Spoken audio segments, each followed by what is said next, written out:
વડોદરા દ્વારા વિશ્વામિત્રી નદી પ્રોજેક્ટમાં થયેલા કરોડોના ભ્રષ્ટાચારના આક્ષેપો સાથે વડોદરા જિલ્લા કલેક્ટરને આવેદનપત્ર આપી રજૂઆત કરવામાં આવી। ગત વર્ષે વિશ્વામિત્રી નદીમાં વિનાશક પૂર સર્જાયો હતો, જેને લઈને શહેરમાં ભારે તરાજી સર્જાઈ હતી।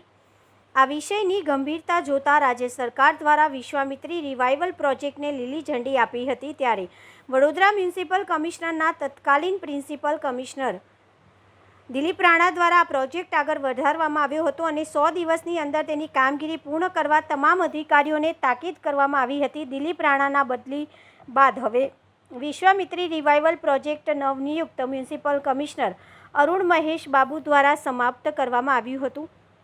વિશ્વામિત્રી રિવાઇવલ પ્રોજેક્ટમાં ભ્રષ્ટાચાર થયા હોવાના આક્ષેપ સાથે ટીમ વડોદરા દ્વારા આજરોજ વડોદરા જિલ્લા કલેક્ટરને આવેદનપત્ર આપી રજૂઆત કરવામાં આવી હતી। ટીમ વડોદરાના અગ્રણી સેજલ વ્યાસ દ્વારા વિશ્વામિત્રી પ્રોજેક્ટમાં કરોડો રૂપિયાના ભ્રષ્ટાચાર થયા હોવાના આક્ષેપો પુરાવા સાથે રાખી વડોદરા જિલ્લા કલેક્ટરને સુપ્રત કરવામાં આવ્યું હતું અને વિજિલન્સ તપાસની માંગ કરી હતી। વિશ્વામિત્રી નદીમાં થયેલા ગેરરીતિઓ તેમજ સમાપ્ત ડ્રેજિંગ, ફરજી બિલિંગ, અનેક ફક્ત કાગળ ઉપર પર પૂરા થયેલા કામોની બાબત તથા સામાન્ય નાગરિકના પૈસાનો વેડફાટ જેવા તમામ મુદ્દાઓ પોતાના આવેદનપત્રમાં રજૂઆત કરવામાં આવ્યા હતા। મુદ્દો વડોદરા શહેરનો વર્ષોથી એક જ છે, વિશ્વામિત્રીની સાફ સફાઈ, વિશ્વામિત્રીનું શુદ્ધિકરણ ને ગત વર્ષે વડોદરા શહેરમાં 3 વાર પૂર આવ્યા ને એની પહેલાં પણ વિશ્વામિત્રીના કારણે વડોદરા શહેરમાં પૂર આવ્યા હતા। તે પૂર માનવ સર્જિત પૂર હતા। માનવ સર્જિત પૂર એટલા માટે કે વર્ષોથી વિશ્વામિત્રી પાછળ કરોડો રૂપિયા નાખવામાં આવે છે પણ કોઈ જાતની કામગીરી કરવામાં નહીં આવતી ને હર વર્ષે 2 થી 5 ઇંચમાં વડોદરા શહેર આખું ડૂબે છે। અને ગુજરાત સરકારે ગયા પૂર વખતે જાહેરાત કરી હતી મોટી કે વિશ્વામિત્રીમાં હવે પૂર નહીં આવે ને કરોડો રૂપિયા ફાળવવામાં આવ્યા હતા। એક જ કામ વિશ્વામિત્રીનું 24 કિલોમીટરના અંદરનું કોર્પોરેશન કરે અને તે જ કામ 24 કિલોમીટરના અંદરનું સિંચાઈ વિભાગ કરે। વડોદરા મ્યુનિસિપલ કોર્પોરેશન 75 કરોડ રૂપિયામાં એક કામ કરે ને સિંચાઈ વિભાગ 25 કરોડ રૂપિયામાં એક કામ કરે। આટલી મોટી રકમની ઉલટફેર કેમ? સીધું ઉપરની રકમ વડોદરા મહાનગરપાલિકાના નેતાઓ, અધિકારીઓ ને કોન્ટ્રાક્ટરના ભ્રષ્ટાચાર કરવા માટે તે રકમ સદુપયોગ કરવામાં આવશે, જેથી વડોદરા શહેરના નાગરિકોના ટેક્સના પૈસા તો વડોદરા મ્યુનિસિપલ કોર્પોરેશનના નેતાઓ ખાઈ જાય છે ને સાથે પૂર સમયે લોકોને પોતાની જાનમાલનું નુકસાન થાય છે। જેથી આજે ટીમ વડોદરા દ્વારા કલેક્ટર ઓફિસ આવીને બોટ ને લાઈફ જેકેટ સાથે આવેદનપત્ર આપવામાં આવશે।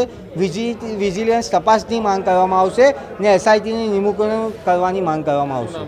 વસીમ શેખ, સામાજિક કાર્યકર્તા। આજે કઈ રીતે આવ્યા છો, શેના માટે આવ્યા? ગત વર્ષે જે પૂર આવ્યા હતા વિશ્વામિત્રી નદીમાં 3 દિવસ સુધી લોકો ભૂખ્યા રહ્યા, પાણી વગર ટળવળ્યા, નાના બાળકો, અબાલ વૃદ્ધો। તેના બાદ આ એક પ્રોજેક્ટ મૂકવામાં આવ્યો અને પ્રોજેક્ટ દ્વારા વડોદરા શહેરની પવિત્ર વિશ્વામિત્રી નદીમાંથી માટી કાઢવાનો, શુદ્ધ કરવાનો એક કામ કરવામાં આવ્યું, પરંતુ ક્યાંક ને ક્યાંક આ કામગીરીમાં મસ્ત મોટો ભ્રષ્ટાચાર થયો હોય તેવું અહીંયા દેખાઈ રહ્યું છે। કારણ કે માટી ક્યાં કોને વેચી છે એ બહાર નથી આવી રહ્યું। બીજી બાજુ જે તે અમે આરટીઆઈથી બીજા ડોક્યુમેન્ટ ઊભા કર્યા છે એમાં ક્યાંક એવું લાગી રહ્યું છે કે ક્યાંક મસ્ત મોટો ભ્રષ્ટાચાર અહીંયા થયો છે। આની એક વિજિલન્સ તપાસ મૂકવામાં આવે, CBI તપાસ મૂકવામાં આવે। સાથે જો અહીંયાથી પણ કંઈ કામ નહીં થાય તો આગામી દિવસોમાં હાઈકોર્ટમાં પણ PIL દાખલ કરીને વડોદરા શહેરની જનતાના જે વેરાના રૂપિયા ભ્રષ્ટાચાર રૂપિયા લોકોના ખિસ્સામાં જઈ રહ્યા છે એને બચાવવાનો પ્રયાસ કરીશું। આજે વડોદરા શહેર કલેક્ટરમાં અમે બોટ સાથે બીજા જેકેટ અને અન્ય વસ્તુઓ લાવીને વડોદરા શહેર કલેક્ટર સાહેબને આવેદનપત્ર આપવા આવ્યા છે અને વડોદરા શહેરની જનતાને એ પણ કહે છે કે જો વડોદરા મહાનગરપાલિકાએ 200 તરાપા, લાઈફ જેકેટ આ તમામ વસ્તુઓ લાવીને મૂકી છે તો કેમ લાવીને મૂકી? જો વિશ્વામિત્રી નદીમાં પૂર જ ના આવવાનું તો આ બધી વસ્તુ વસાણ કેમ નહીં? એટલે ક્યાંક ને ક્યાંક મસ્ત મોટો ભ્રષ્ટાચાર જ્યારે થયો છે એને ઉજાગર કરવા આજે વડોદરા શહેર કલેક્ટર સાહેબમાં આવેદનપત્ર આપવા આવ્યા છે। આજે ટીમ વડોદરા, જે વડોદરાના સામાજિક સેવકો છે એ લોકો અહીંયા ગાડી નાવડી, લાઈફ જેકેટ અને પાણીમાં ડૂબી ના જવાય એ બધી વસ્તુઓ લઈને આવ્યા છે અને વડોદરાની જનતાને ચેતવી રહ્યા છે કે ફરીવાર પૂર આવશે કારણ કે આ લોકોએ વિશ્વામિત્રીમાં સદંતર લૂંટફાટ કરી છે. 1200 કરોડ રૂપિયાનું એંધાણ કર્યું છે, લૂંટ કરી છે. એટલે અમે વિજિલન્સ તપાસની માંગણી કરવા આવ્યા છે અને જે કોર્પોરેશનને જે લોકો છે એ લોકોને સ્થગિત કરવામાં આવે એવી અમારી માંગણી છે.